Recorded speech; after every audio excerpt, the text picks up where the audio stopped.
الحمد لله نحمده ونستعينه ونستغفره ونؤمن به ونتوكل عليه ونعوذ بالله من شرور أنفسنا ومن سيئات أعمالنا من يهده الله فلا مضل له ومن يضلله فلا هادي له ونشهد أن لا إله إلا الله وحده لا شريك له ونشهد أن سيدنا وسندنا ومولانا محمدا عبده ورسوله أرسله بالحق بشيرا ونذيرا وداعيا إلى الله بإذنه وسراجا منيرا اللهم صل على محمد وعلى آل محمد كما صليت على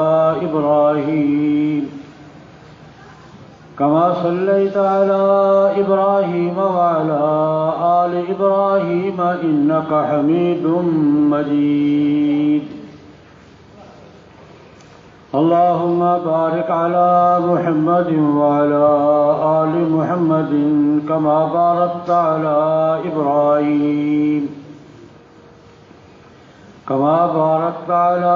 إبراهيم وعلى آل إبراهيم إنك حميد مجيد أما بعد فأعوذ بالله من الشيطان الرجيم بسم الله الرحمن الرحيم وما كان المؤمنون لينفروا كافة فلولا نفر من كل فرقة منهم طائفة ليتفقهوا في الدين ولينذروا قومهم إذا رجعوا إليهم لعلهم يحذرون صدق الله العظيم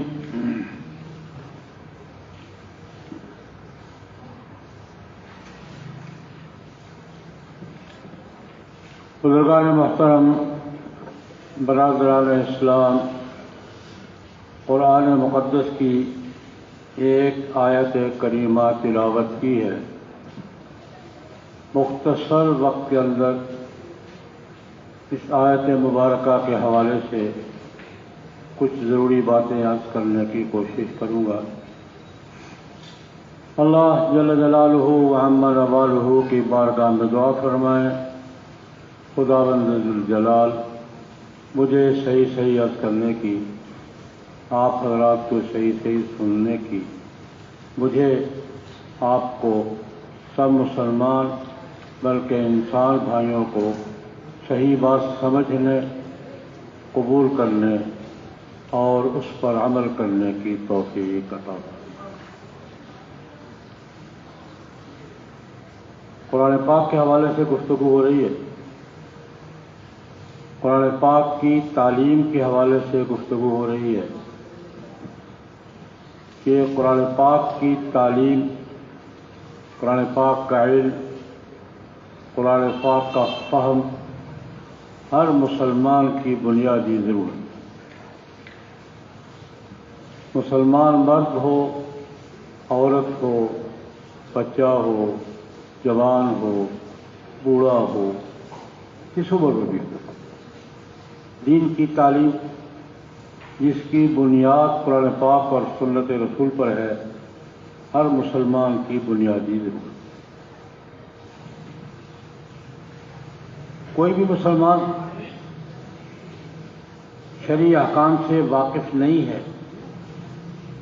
اور واقف نہ ہونے کی وجہ سے اللہ اور اس کے رسول کے احکام پہ عمل نہیں کر رہا، تو اس کا واقف نہ ہونا اس کا عذر نہیں۔ کوئی آدمی یہ کہے کہ مجھے چونکہ پتہ نہیں تھا اس لیے میں عمل نہیں کر سکا، دنیا میں کہے کہ اللہ کی عدالت میں اگر کوئی شخص یہ قیامت کے دن کی اللہ مجھے تو پتہ نہیں تھا کہ آپ کا یہ حکم ہے اس لیے مجھ سے عمل نہیں ہو سکا، تو یہ عذر نہیں۔ اللہ کے ہاں بھی نہیں چلے گا، دنیا میں بھی نہیں چلتا۔ اللہ کا قانون تو اللہ کا حکم تو اللہ کا حکم ہے۔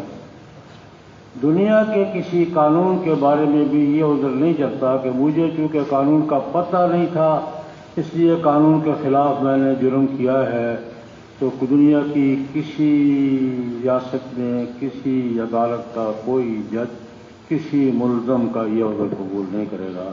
مجھے پتہ نہیں تھا اس لیے کیا ہے، کوئی عذر نہیں۔ قرآن پاک کی تعلیم، دین کی تعلیم کیا ہے؟ قرآن پاک، سنت رسول صلی اللہ علیہ وسلم، اور قرآن پاک اور حدیث و سنت سے فقہاء نے جو مسائل مستنبط کیے ہیں، یہ تین علوم شرعیہ۔ جب ہم علوم شرعیہ کہتے ہیں نا تو تین بنیادی علوم ہیں۔ خود ایک تو خود قرآن پاک، جناب نبی کریم صلی اللہ علیہ وسلم کی حدیث و سنت، حضور نے جو فرمایا، جو کیا، اور تیسرا قرآن پاک سے اور حدیث سے فقہاء نے جو مسائل رکھے۔ قرآن پاک سے بھی ہزاروں مسائل، قرآن پاک کی آیت کا مطلب یہ ہے، اس سے یہ حکم نکلتا ہے۔ میں اس مثال کے طور پہ ایک بات کرتا ہوں۔ ایک ہے قرآن، ایک ہے قرآن پاک سے مسئلہ مستنبط کر کے مسئلہ متعین کرنا، اس سے یہ مسئلہ نکلتا ہے۔ جو مستنبط مسئلہ وہ بھی شریعت ہے۔ میں اس کی ایک مثال دوں گا، پہلے بھی واقعہ بیان کر چکا ہوں۔ حضرت عمر رضی اللہ تعالیٰ عنہ نے اپنی خلافت کے زمانے میں ایک حکم جاری کیا، مہر کی رقم پر پابندی ہے۔ وہ وجہ تھی، فرمایا کہ 400 درہم سے زیادہ کسی شادی میں مہر مقرر نہ کیا۔ آرڈر دے دیا۔ مسجد نبوی میں جمعہ کے خطبے میں آرڈر جاری کر کہ چونکہ جھگڑے ہوتے ہیں، اس وقت تو ذوق شوق سے بڑی رقم مقرر کر لیتے، لکھو جی 10 لاکھ لکھو جی، ادائیگی کے وقت میں مسئلہ کھڑا ہوتا ہے۔ اس وقت نہیں دیکھتے کہ یہ دے سکے گا نہیں دے سکے گا۔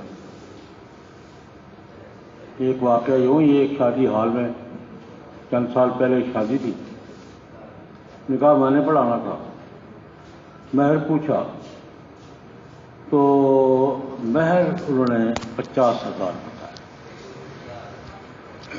لڑکے کو میں جانتا تھا، دیہڑی دار مزدور ہے، کہاں سے دے گا غریب؟ 50,000 بھی آج سے 10 سال پہلے کے، آج کے 50,000 کو آج سے 10 سال پہلے کے 50,000، بڑا لطیفے کی بات ہے۔ مجھے معلوم تھا یہ بچہ کہاں سے دے گا، دیہڑی دار آدمی ہے، مزدوری کرتا ہے، شام کو گزارا کرتا ہے، یہ 50,000 کہاں سے دے گا؟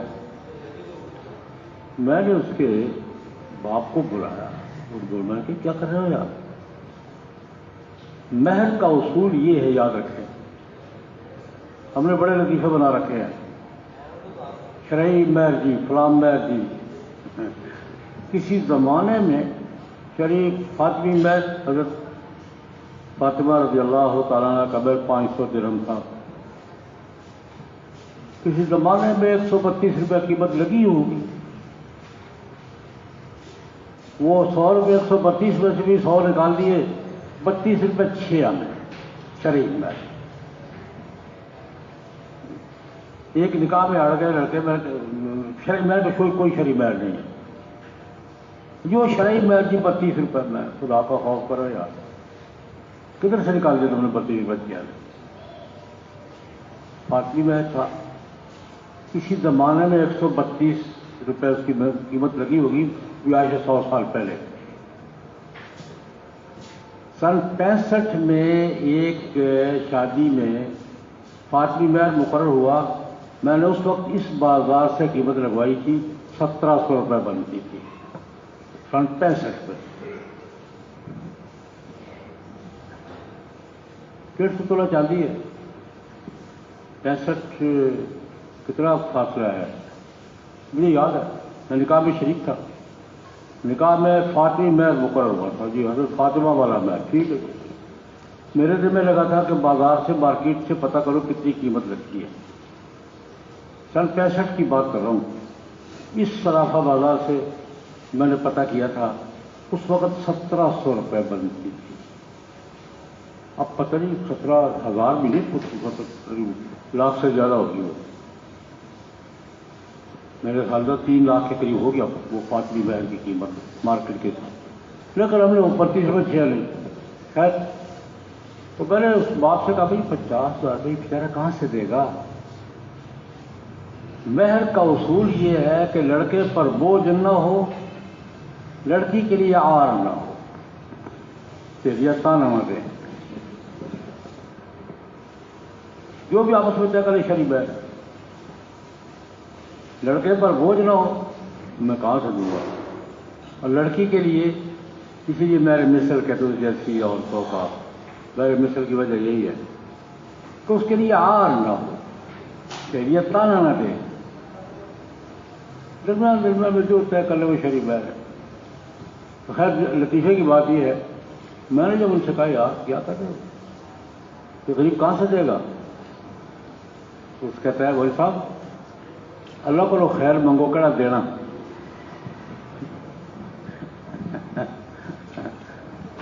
اللہ سے خیر مانگو کون سا ہم نے دینا ہے۔ یہ کیا ہو گیا، یہ دینے کے لیے اسے مقرر نہیں کر رہے، تو میں سمجھ گیا کہاں سے بول رہا ہے۔ یہ بھی ہمارے ہم نے یہ سمجھ رکھا ہے کہ مہر دینا ہوتا ہے جب میاں بیوی میں جھگڑا ہو جائے اور طلاق کو نوبت پہنچے تب دینا ہوتا ہے، عام تاثر یہی ہے، بات سمجھ آئی؟ جھگڑا ہو گیا، طلاق پہ بات آ گئی تب مہر دینا ہے، اس لیے وہ خیر ٹھیک کہہ رہا تھا اللہ سے دعا مانگو، نہ کوئی جھگڑا ہو، نہ کوئی طلاق ہے، نہ مہر دینا پڑے، اللہ سے خیر مانگو کون سا ہم نے دینا ہے۔ میں نے کہا برخوردار مہر طلاق کا نہیں ہوتا، مہر نکاح کا ہوتا ہے، مہر نکاح کا ہوتا ہے، طلاق کا ہوتا ہے، دینا ہی ہے۔ بڑی مشکل سے میں نے دونوں فریقوں کو گفتگو کر کے 10,000 پہ لایا، میں یار لڑکے پہ رحم کرو، کہاں سے دے گا یہ؟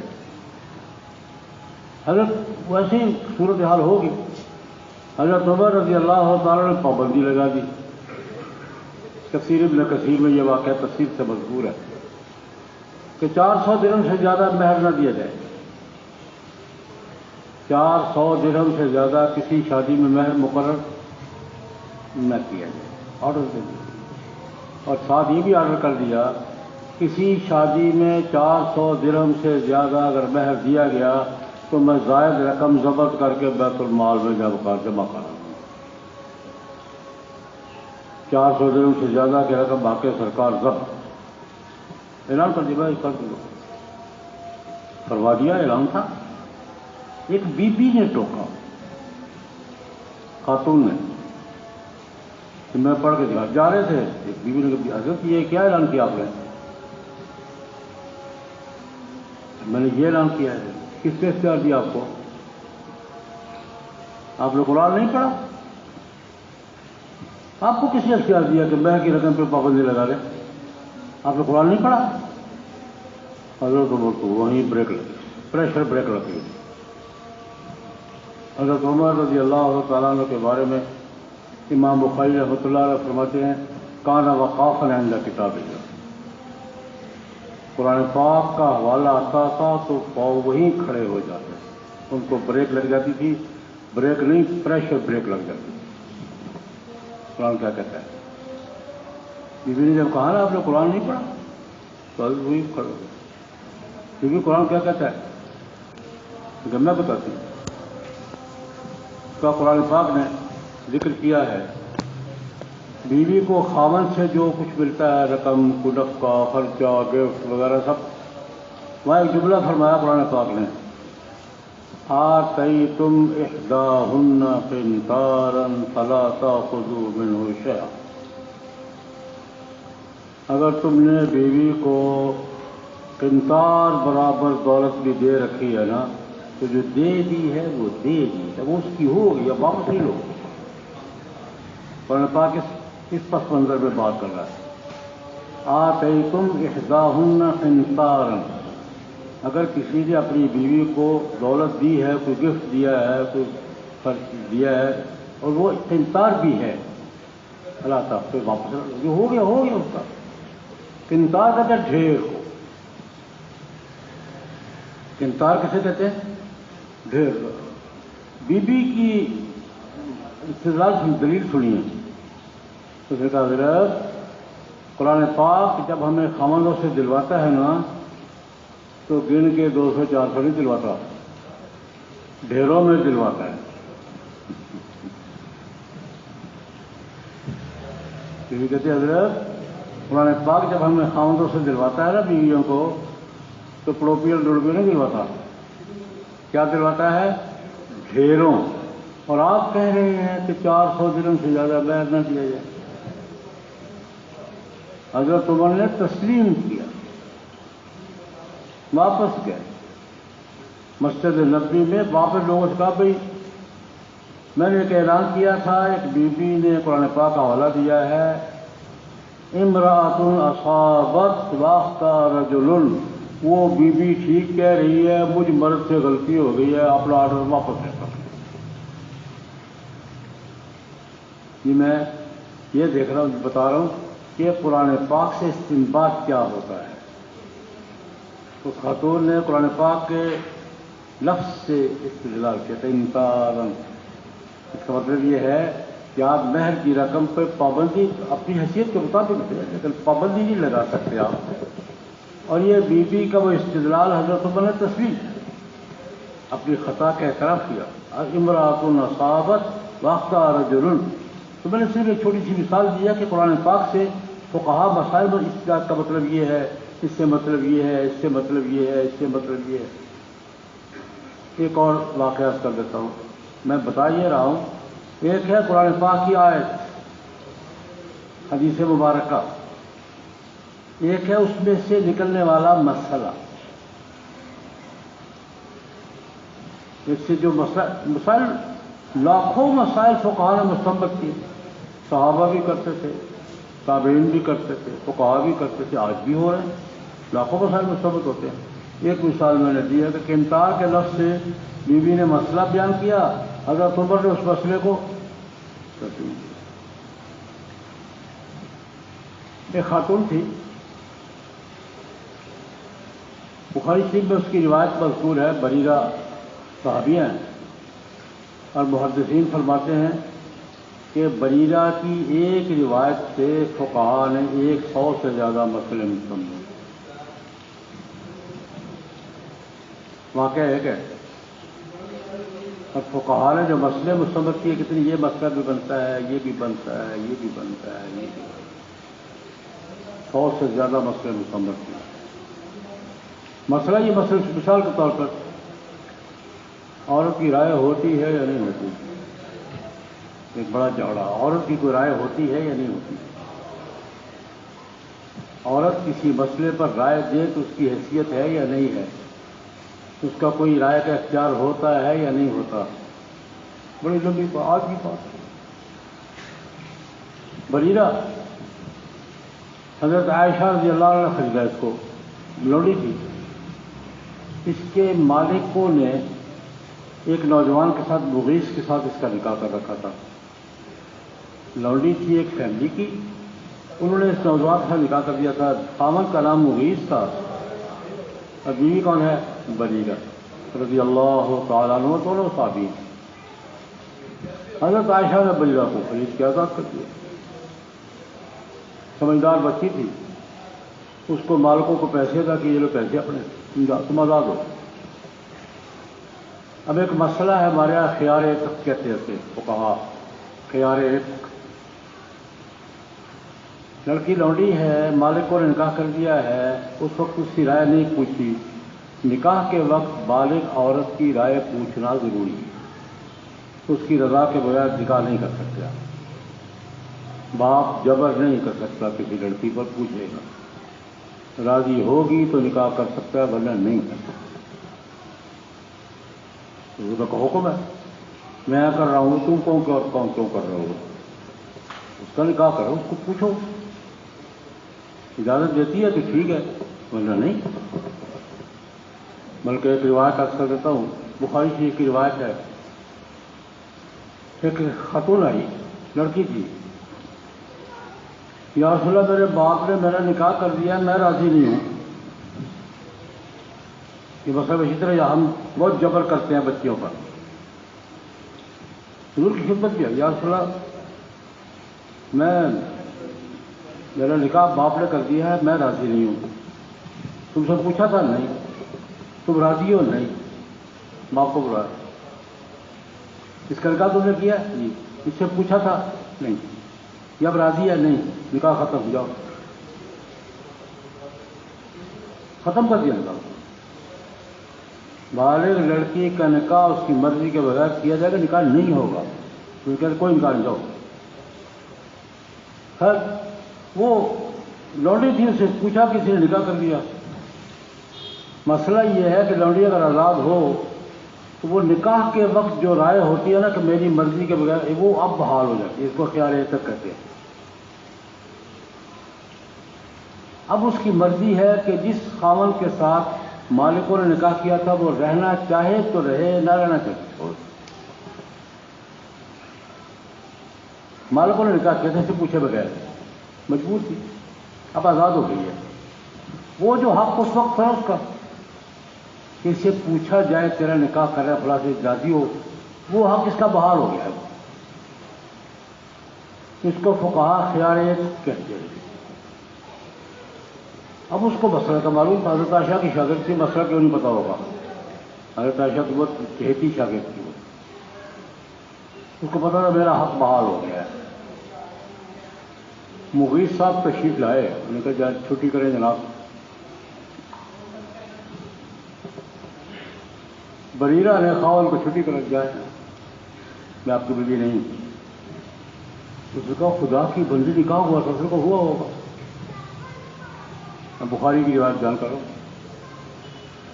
میرا تمہارا ہوا ہوگا، میں نے ریجیکٹ نہیں۔ اب ذرا پریشان، بہت پریشان۔ اب لوگوں سے کہ اس کی میری خلق ہے، وہ نہیں مان لی، کہتے نہیں میں نہیں رہا، میں اس کے ساتھ نکاح باقی میں نہیں۔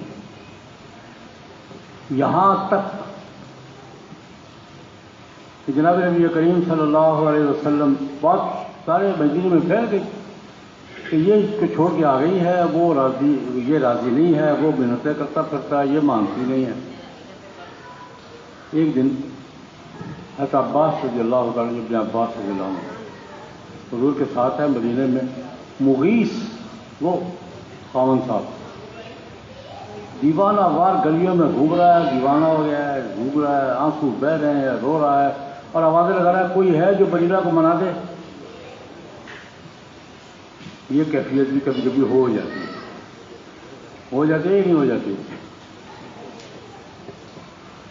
مدینہ کی گلیوں میں رو رہا، فی سکۃ المدینہ، روتا واضح دے رہا یار کوئی ہے جو بریرہ کو بلا دے، میرا گھر اجاڑ دیا اس نے، کوئی ہے جو بریرہ کو منا دے۔ نبی کریم صلی اللہ علیہ وسلم نے دیکھا، ساتھ ابن عباس سے کہا دیکھو اس کا حال دیکھو غریب کا، یہ غریب کا حال دیکھو کیا ہے، گلیوں میں رو رہا ہے، آوازیں دے رہا ہے، تو کوئی ہے جو بریرہ کو منا دے۔ اور وہ چونکہ حضور کے گھر بھی رہتی تھی، عائشہ کی خادمہ تھی، اس کو اس کا نام نہیں سننا چاہتی۔ حضور نے کہا چلو میں کوشش، ذرا حوصلے سے سنیے۔ حضور کا تشریف لے گئے، بریرہ کو بلایا، بریرہ تو مغیث کا کیا معاملہ ہے؟ یا پھر میں نے چھوڑ دیا، مجھے حق حاصل تھا، میرا یہ مجھے حق تھا کہ میں رہنے دوں، رکھوں یا نہ رکھوں میری مرضی۔ بریرہ وہ بہت پریشان ہے، وہ روتا پھرتا ہے، مجھے کیا اللہ کی بندی وہ تو گلیوں میں دیوار آواز پھرتا ہے، وہ آوازیں دے رہا ہے، تو ہوگا میں چھوڑ دیا۔ رسول اللہ صلی اللہ علیہ وسلم فرماتے ہیں بریرہ اپنے فیصلے پہ نظر ثانی کر سکتی ہو؟ وہ سفارش کر رہے ہیں کس کی؟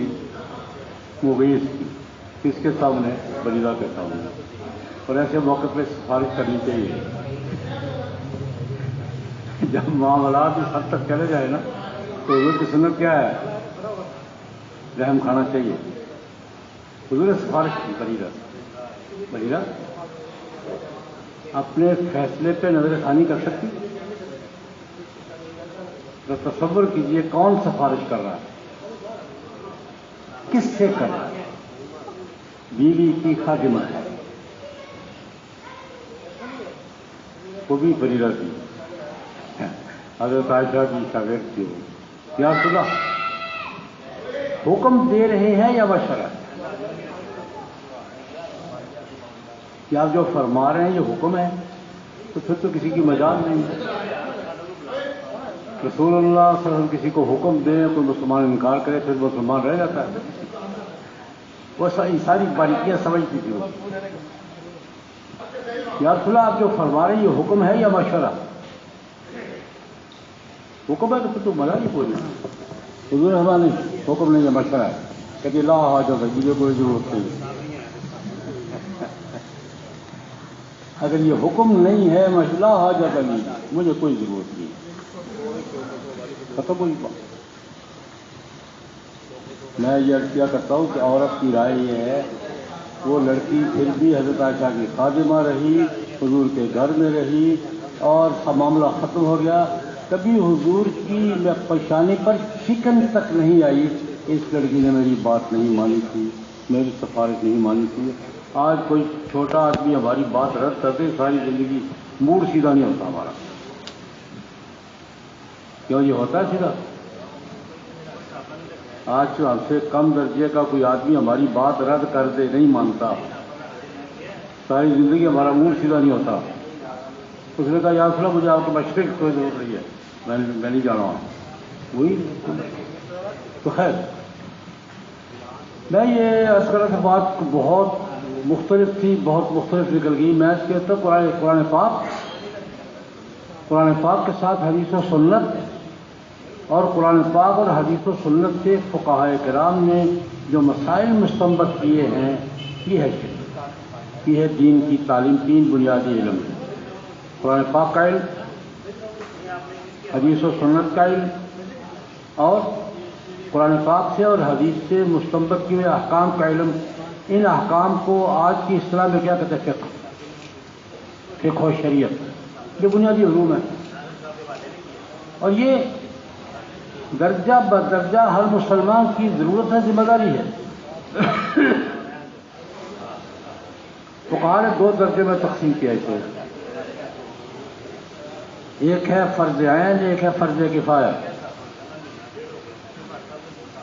ایک دائرے کی تعلیم ہر مسلمان کا فرض ہے، العلم طلب العلم فریضۃ علی کل مسلم و مسلمۃ۔ علم حاصل کرنا ہر مسلمان مرد اور ہر مسلمان عورت کا فرض ہے، لیکن یہ اس کو فرض عین کا درجہ ہے۔ عقیدہ صحیح ہو، حلال حرام کا فرق معلوم ہو، فرائض واجبات معلوم ہو، نماز کیا ہوتی ہے، روزہ کیا ہوتا ہے، حج کیسے ہوتا ہے، زکوٰۃ، جو فرض اور واجب اس کا علم ہو، اس کے ادا کرنے کے طریقے معلوم ہوں، کیسے نماز خراب ہوتی ہے، کیسے ہوتی ہے، کیسے حلال حرام کا فرق ہو، کوئی چیز حلال ہے کوئی حرام ہے، اور چھوٹے بڑے کی تمیز، چار دائرے۔ فرض عین کے دائرے کتنے درجے؟ چار۔ سب سے پہلے عقیدہ صحیح ہو، عقیدے کا پتہ ہو، یہ شرک ہے، یہ توحید ہے، یہ جناب سنت ہے، یہ فلاں، یہ عقیدہ صحیح۔ دوسرے نمبر پر فرائض واجبات کا علم ہو کہ نماز ہے، فرض ہے، ایسے ہوگی۔ یہ شراب ہے، حرام ہے، اس کا حکم یہ ہے۔ فرائض واجبات کہنے وہ حلال حرام کا پتہ ہو۔ تیسرا دائرہ کس کا ہے؟ حلال حرام کا، یہ حلال ہے، یہ حرام ہے۔ اور چوتھا دائرہ حقوق کا، یہ والد ہے، یہ بھائی ہے، یہ بیٹا ہے، یہ بیوی ہے، یہ خامند ہے، یہ چچا ہے، چھوٹے بڑے کی تمیز ہو۔ سادہ زبان میں کیا کہتے ہیں؟ چھوٹے بڑے کی تمیز ہو، آپس میں رہنے والوں کے حقوق کا پتہ ہو۔ یہ چار دائرے ہر مسلمان مرد اور عورت پر فرض عین ہیں، نہیں کرے گا گناہگار ہوگا، اور معلوم نہ ہونے کی وجہ سے کوئی کام غلط کرے گا تو اس کا وبال ڈبل ہو۔ ایک ہے فرض کفایہ۔ فرض کفایہ یہ ہے کہ مکمل عالم دین، قرآن پاک مکمل ترجمہ تفسیر کے ساتھ، حدیث و سنت مکمل اس کا نصاب، شریعت فقہ کا کوئی مکمل نصاب، اس کے ضروریات، یہ جو فرض کفایہ، اس کا درجہ بھی بیان فرماتے ہیں فقہا کہ اگر کسی بستی میں، کسی علاقے میں 2-4 عالم ہیں، کسی برادری میں، قبیلے میں، بستی میں، برادری میں 2-4 عالم موجود ہیں کہ کوئی مسئلہ معلوم ضرورت پڑنے پر پوچھا جا سکتا ہے تو ٹھیک ہے، گزارا ہو جائے۔ اور اگر کوئی علاقہ خالی ہے، ایک بھی نہیں ہے، برادری، قبیلہ، گاؤں، محلہ، علاقہ بالکل خالی ہے کہ ضرورت پڑنے پر ایک بھی مسئلہ بتانے والا وہاں نہیں ہے، تو فقہا فرماتے ہیں پورا علاقہ گناہگار ہے۔ یہ فرض کفایہ۔ جیسے جنازہ، مسلمان بھائی کا جنازہ 8-10 آدمی پڑھ دے تو سب کی طرف سے ہو جاتا ہے، اور اگر کوئی نہ پڑھے، بغیر جنازے کے بعد میت دفن ہو گئی ہے تو گناہگار کون ہوگا؟ سارا والا۔ یہ فرض کفایہ کہ کچھ لوگوں کو دین کی تفصیلی علم ہونا چاہیے تاکہ کسی کو ضرورت ہو پوچھ سکے ذرا مرشا مسئلہ کیا ہے، یہ کیا ہے، حلال ہے یا حرام ہے۔ یہ فرض کفایہ ہے۔ فرض کفایہ کی تعلیم کے حوالے سے یہ جو ہمارے مدارس کا نظام ہے نا، کہ چونکہ شوال کا درمیانہ شروع ہو رہا ہے، یہ مدارس کا نظام فرض کفایہ پورا کرنے کے لیے ہے کہ کچھ علماء ہر علاقے میں ہونے چاہیے، ہر برادری میں، تاکہ جب بھی ضرورت پیش آئے وہ ان سے رجوع کر سکے، مسئلہ پوچھ سکے اور ضرورت پوری ہو جائے۔ یہ فرض کفایہ ہے۔ اس فرض کفایہ کو یہ دینی مدارس پوری کر رہے ہیں۔ سارے تو نہیں پڑھتے، کتنے پڑھتے ہیں؟ سوسائٹی کا کتنا حصہ ہے یہ؟ لیکن یہ جب جاتے ہیں اپنے علاقے میں تو لوگوں کی رہنمائی کرتے ہیں۔ قرآن پاک نے بھی یہی کہا ہے، ما کان المؤمنون فلولا نفر من كل فرقة منهم طائفة، ہر جماعت، ہر علاقے میں سے کچھ لوگ دین کے علم کے لیے فارغ ہونے چاہیے۔ فلولا نفر من كل فرقة منهم طائفة ليتفقهوا في الدين، ہر برادری، علاقے، قوم میں سے کچھ لوگ کیوں فارغ نہیں ہوتے کہ وہ دین کا علم حاصل کرے؟ قرآن کہہ رہا ہے۔ مدارس کا آغاز ہو رہا ہے۔ ایک تو آپ سے گزارش ہے کہ آپ کے تعاون سے چل رہے ہیں، ان سے تعاون کیجیے، اور دوسری بات صرف تعاون پیسے کا نہ کیجیے، اپنے علاقے، برادری میں سے کچھ لوگ ان کو دیجیے تاکہ قرآن پاک کی یہ منشا پوری ہو جائے کہ ہر گروہ، برادری، علاقہ، قوم میں سے کچھ لوگ لیتفقہوا فی الدین کے لیے فارغ ہونے چاہیے تاکہ دین حاصل کریں اور واپس آ کر اپنی قوم کی رہنمائی کریں اور لوگوں کی ضروریات پوری ہوں۔ کسی کو مسئلہ پوچھ رہا ہے، حلال حرام پوچھ رہا ہے، واجب فرض پوچھ رہا ہے تو پوچھ سکے۔ یہ بھی ہمارے اجتماعی فرائض میں سے ہے۔ مدارس کی حوصلہ افزائی بھی کیجیے، ان سے تعاون بھی کیجیے، اور اپنے ہاں سے کچھ لوگ منتخب کر کے ان کو دیجیے۔ ضروری نہیں ہے آپ یہ صرف پیسے دینا کافی نہیں ہے، بچوں کا چندہ دینا بھی ضروری ہے۔ اپنے علاقے سے، اپنے بچوں میں سے ایک دو کو فارغ کریں، پڑھائیں تاکہ کل آپ کے کام آ سکے، دنیا میں بھی اور آخرت میں بھی۔ اللہم صلی علی سیدنا محمد۔